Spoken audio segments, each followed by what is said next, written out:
Hey everybody, it's Justin. Welcome back to the BTR Garage. Today we have a quick video where we're gonna show you how to recover from a heater core failure in your Ford F250 or your Powerstroke diesel truck. This might apply to some other vehicles as well with similar heater core setups. The heater core basically is what is responsible for providing the heat for your HVAC system or the inside air conditioning and heater system. The way it works is there are basically two lines that go from the water pump on the truck and the engine block that send warm coolant through the heater core in one side, out the other. And then when that heater core is hot, the HVAC system in the truck takes that for heating the air. Now, what can happen in my case, I got basically broken down out at the racetrack a couple weeks ago. The heater core cracked somewhere and started leaking coolant underneath the truck and also inside the passenger footwell, because that's where the heater core is located. So I was basically stranded out at the racetrack and had to come up with some kind of fix to get the truck back on the road, because you can't drive with a cracked heater core. You're leaking coolant all over the place and eventually you will run out. So what you can do to get around that is actually bypass the heater core by cutting the hoses in the engine bay and connecting them together with some type of splice. Anything that you can find really that can put those hoses together and allow the coolant just to go through the system, through the hoses rather than going through the heater core. So what I'm gonna do is show you how to do that, how to quickly bypass the heater core in the event of a heater core failure. And I'll show you the tools that I used or the pieces that I used to get this done. It's pretty simple, pretty easy, and you can find parts for it at pretty much any auto parts store. Fortunately, I had a friend drive me to the auto parts store back in town when I was out at the race the other weekend, and we got just a little coupler to help put those lines together, and I was able to get back on the road. So we're gonna get started and show you what I did to get the truck back up and running.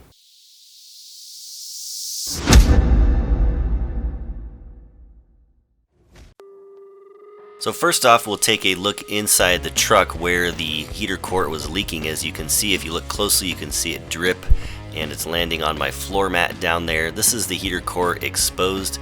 In a different video, I'll actually show you how to pull everything apart and replace that heater core. But this video, we're just gonna simply show you how to bypass the heater core.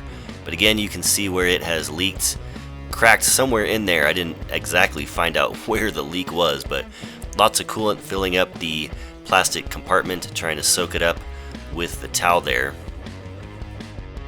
We'll jump into the engine bay and show you the two hoses that you need to cut. These are coming out of the heater core from the firewall area in the inside of the cabin.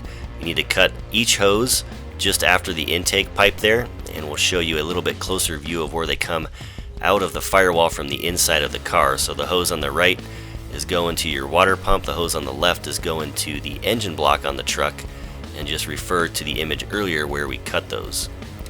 Now looking at the other end of the hoses, you'll see this is the hose that goes to the water pump on the truck.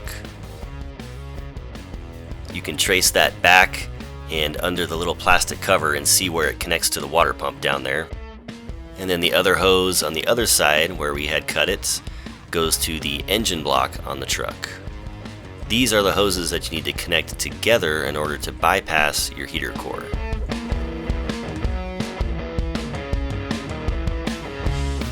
Now, to connect the hoses together, ideally you want to use a coolant hose connector or coupler like this one here. You can find them at pretty much any auto store. As I mentioned earlier, I had a friend drive me to a local auto shop in order to pick one up.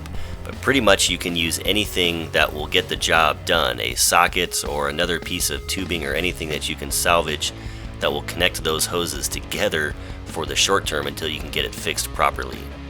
I even keep one of these in my glove box now, just in case this happens again in the future. Now moving on, this shows us just how we connect the coupler to the hoses. Pretty straightforward, pretty simple. Slide the coupler into one end and then slide it into the other, and then attach some hose clamps to keep things together. You really don't need them.